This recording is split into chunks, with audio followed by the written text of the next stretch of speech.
Today with the founder of BrightFarms, but above all the writer of the newsletter Negative Foods. And he is also an investor in the space. Welcome, Paul.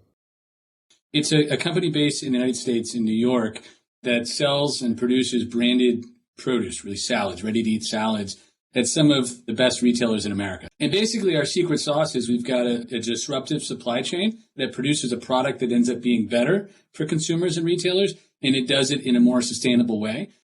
We can think about our sources of energy as a huge source of emissions today, but you can't imagine our energy being a source of negative emissions in the future, right?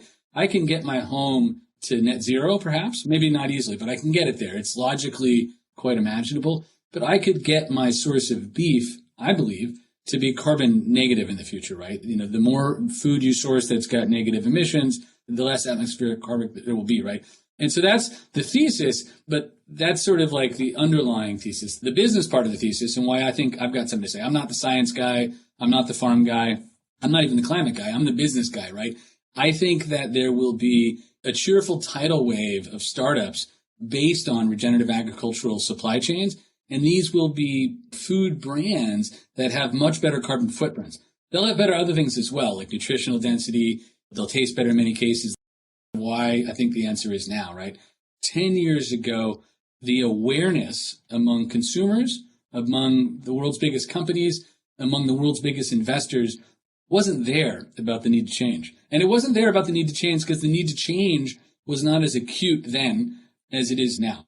Today, you'll be hard-pressed to find anybody who's at all thoughtful who doesn't think that this is a problem that will get solved. Not even that needs to get solved, that will get solved. And, you know, I wrote a couple weeks ago about how the world's largest investors, you know, the endowments, the sovereign wealth funds, the biggest asset managers, they are uniform in believing that this is both a big problem and a big opportunity, and that it's going to be licked over the next 20 to 30 years. And that the transition of the world's economy from where it is to where it's going to be is going to be a chance to lose or win money based on whether you can adapt or not, right? It's not going to be my job to tell farms how to farm better. I'll never be expert enough to do that. It's my job to create and support and mentor and nurture food brands that need supply chains that have this kind of food, right?